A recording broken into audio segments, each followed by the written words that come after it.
নমস্কার বন্ধুরা, আবার একটি নতুন ব্লগ নিয়ে আপনাদের কাছে হাজির হয়ে গেলি। তো পুরুলিয়ার ঠান্ডা কেমন সেটা নিয়ে তো আগেও বলেছি, তো আজকের ঠান্ডাটা খুব বেশি।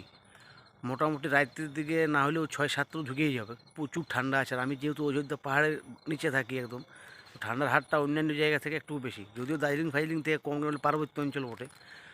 অনেকে জিজ্ঞাসা করছে ট্যুরিস্ট কেমন আসছে। না, ট্যুরিস্ট প্রচুর আসছে, প্রচুর পরিমাণে ট্যুরিস্ট আজকের দিনে এসেছে। তবে সামনের সপ্তাহে মাধ্যমিক পরীক্ষা যেহেতু আছে, তাতে দেখা যাবে যে একটু কম হবে ভিড়টা, মানে পিকনিকের যে ব্যাপারটা থাকে সেই জিনিসটা কমে যাবে, ট্যুরিস্ট আসবে। হয়তো ছোটো ছোটো পার্সোনাল গাড়িতে অনেকে আসে, ট্রেনেও আসবে, যাদের ঘরে মাধ্যমিক পরীক্ষার থেকে তারা তো আসবে কি।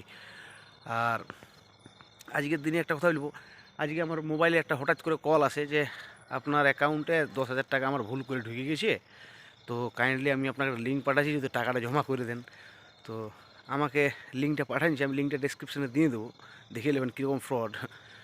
তো আমি সেই ফ্রডে পা দিইনি, এবং ভদ্রলোককে বলি যদি টাকা ঢুকে থাকে তাহলে আপনি আপনার ব্যাংকে, যে ব্যাংকের থেকে পাঠাচ্ছেন সেই স্লিপটা আমাকে হোয়াটসঅ্যাপ করে পাঠিয়ে দেন।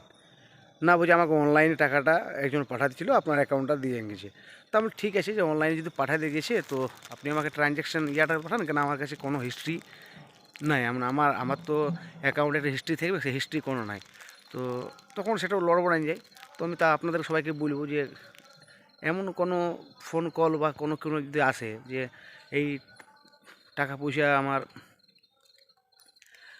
ঢুকে গেছে, আমার টাকাটা দাও, একদমই দিবে না, একদমই দিবে না। কেউ যদি বলে যে আমার ব্যাঙ্কে অ্যাকাউন্ট আপনার টাকা ঢুকে গেছে, আমার টাকাটা পাঠাও, আপনি সবসময় বলে ঠিক আছে টাকা আমি পাঠাবো, আপনার ব্যাঙ্ক অ্যাকাউন্ট দেন, ব্যাঙ্ক অ্যাকাউন্টেই পাঠাবো যদি টাকা ঢুকে থাকে। কারণ ওরা করে কি, 200, 500, 1000 টাকা আপনার অ্যাকাউন্টে ঢুকাই দেবে এবং আপনার কাছ থেকে ফোনপের মাধ্যমে টাকাটা নেওয়ার চেষ্টা করবে, ওইখানে কিন্তু স্ক্যামটা আছে।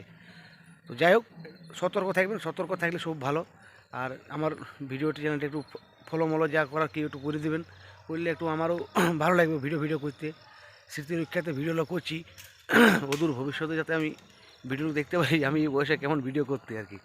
তো আমাদের ভাষার একটু ব্যাপার আছে, তো যাক ভালো লাগছে। এটা আমার কোয়ার্টার, আমি এখানে থাকি আর কি, এখান থেকে ডিউটি করি। এই ডিউটি বেরাবো বলে আমি রেডি হয়ে আছি। যাই হোক, পাতা ঝরিছে এখন, দেখছেন তো প্রচুর পাতা ঝরে আছে, প্রচুর পাতা ঝরে আছে। মানে প্রচুর পরিমাণে পাতা, শুকনো পাতা পড়ে আছে, আগুন ধরাইলে হয় আর কি। ঠিক আছে বন্ধুরা, রাখছি।